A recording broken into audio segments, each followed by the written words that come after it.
Il va nous falloir 200 g de lardons de poulet. Oui, je sais, c'est surprenant, mais ça existe. 120 g de mozzarella râpé. Donc là, c'est du fromage râpé mélangé avec de la mozzarella râpée. Un oignon que j'ai coupé en petits cubes. Un demi-poivron rouge coupé en cubes également. Un demi-poivron vert. Environ 7 cuillères à soupe de coulis de tomates séchées. On trouve ça dans le commerce. Je vous montre le pot, voilà. Ça coûte pas cher et on le trouve très facilement. Ensuite, au niveau des épices, il va nous falloir une cuillère à café de chaque, c'est-à-dire de gingembre, de paprika, de sel. Vous pouvez également mettre du poivre si vous le souhaitez. Et le curcuma, juste une demi-cuillère à café. Et pour la cuisson, évidemment, il nous faudra un petit peu d'huile d'olive. J'ai mis dans la poêle qui chauffe, je mets mes légumes, donc à savoir les poivrons et les oignons. Alors on mélange comme il faut. On pense à rajouter la petite pincée de sel pour faire ressortir l'eau de végétation des légumes.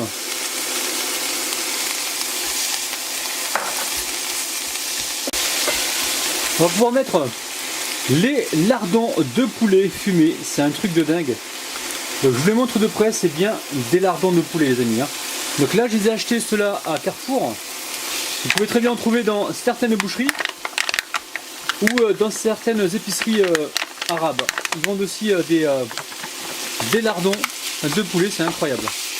D'ailleurs dans la même gamme vous allez retrouver du chorizo, de la mortadelle. Vous allez retrouver pas mal de charcuteries en fait qui se font à la base avec du porc. Mais là c'est bien du poulet les amis. Alors attention au niveau du sel parce que là j'ai vu que c'était fumé. Donc quand c'est fumé comme ça, logiquement il y a du sel à l'intérieur. Donc là il y a bien du sel, je viens de regarder. Donc on rajoute pas trop de sel, on goûte au fur et à mesure pour savoir vraiment s'il y a besoin d'en rajouter ou pas.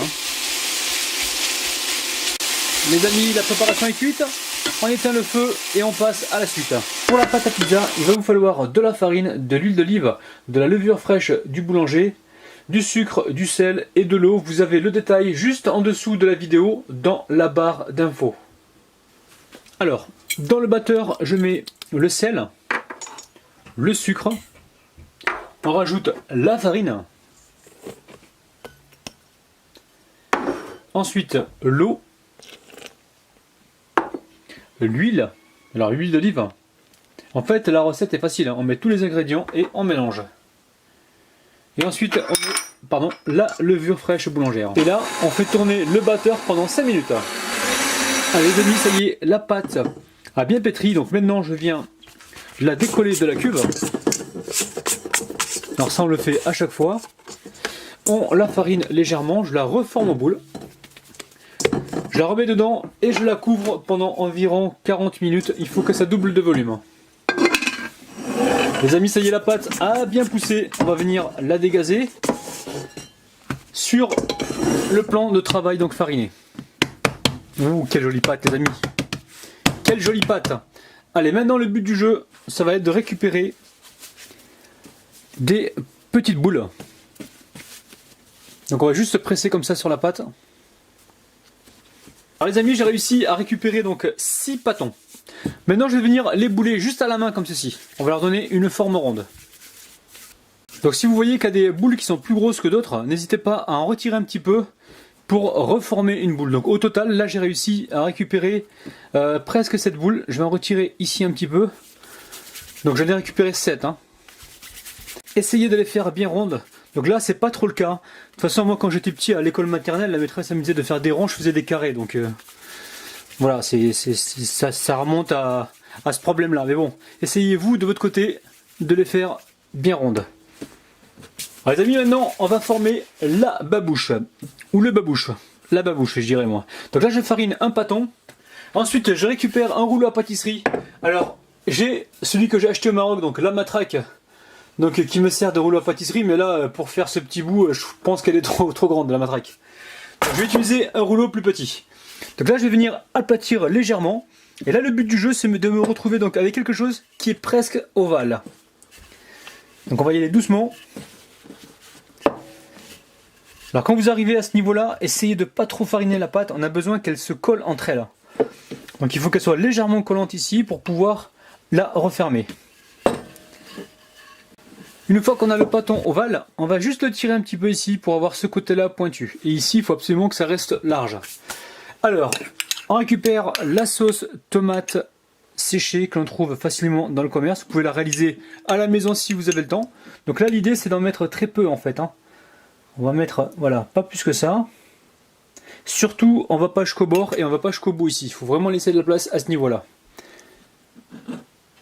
Une fois qu'on a fait ça, on récupère la garniture de lardons de poulet. Et oui les amis, lardons de poulet, pour ceux qui ne connaissaient pas, vous venez de découvrir quelque chose. Alors, au niveau du remplissage, plus on s'approche de la pointe, et moins on va remplir. Parce que pour refermer tout à l'heure, ça va être délicat.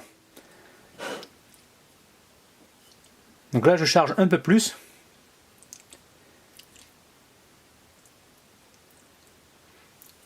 Ensuite, on va venir mettre du fromage râpé.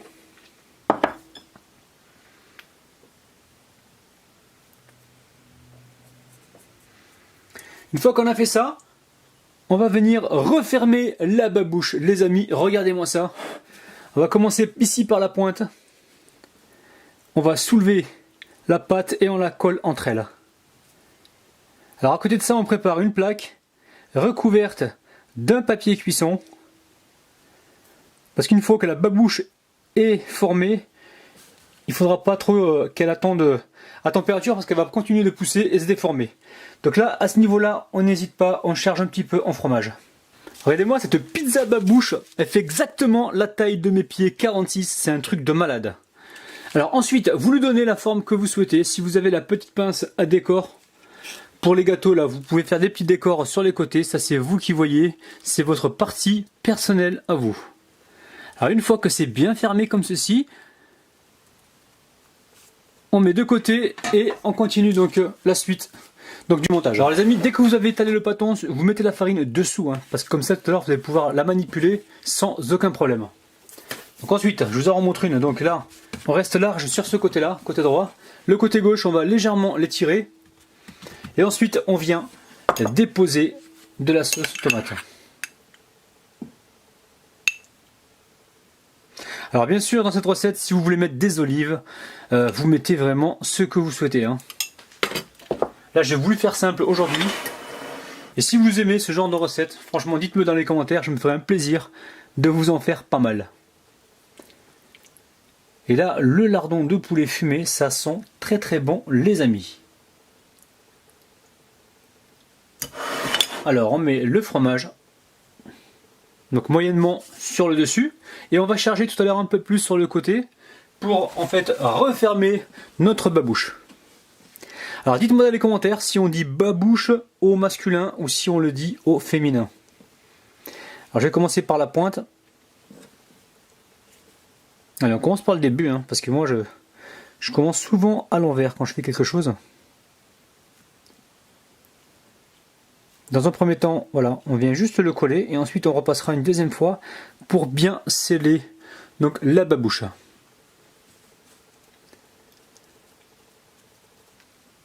Ah les amis, entre nous, cette recette, elle mériterait pas un petit you-you? Bon là, j'ai pas envie de vous casser les oreilles. Donc dites-moi dans les commentaires si vous souhaitez que je fasse de temps en temps des petits you-you quand je vois que la recette est originale ou qu'elle est surprenante. Je me ferai un plaisir de vous caresser et de vous titiller les oreilles. Alors ensuite, on va badigeonner nos petites pizzas avec une dorure, donc un jaune d'œuf et une cuillère à soupe de lait. Donc très très peu, c'est juste pour avoir la petite coloration. Alors au total, j'ai fait 7 babouches. Donc j'ai une deuxième plaque, vous la voyez pas, elle est ici. Les amis, au niveau de la décoration, vous faites comme vous souhaitez. Donc là, je vais mettre un petit peu de graines de sésame sur certaines babouches. Et sur les autres, je vais mettre des graines de pavot. Mais ça reste vraiment votre responsabilité. Soit vous le faites, ou soit vous le faites pas. Alors, je récupère les graines de pavot. Alors, une fois qu'ils sont terminés, on va pouvoir les enfourner. Donc là, j'ai le four qui est en train de préchauffer à 200 degrés. Et là, on est parti pour une cuisson entre 15 et 20 minutes en surveille. Les amis, ça y est, nos petites pizzas babouches sont prêtes. Alors, pensez à bien les fermer parce que là j'en ai une, voire deux qui se sont ouvertes pendant la cuisson. Bon, c'est pas un problème pour moi parce que mon cordonnier est ouvert jusqu'à 20 h ce soir. Allez, je récupère, allez, quelle babouche. Je vais récupérer celle-là. Celle-là, elle m'a l'air bien jolie. Les amis, c'est parti. Les amis, je vous assure, c'est la meilleure babouche que j'ai jamais goûté de ma vie. C'est vraiment très bon. On a une pizza qui est à la fois légèrement croustillante à l'extérieur,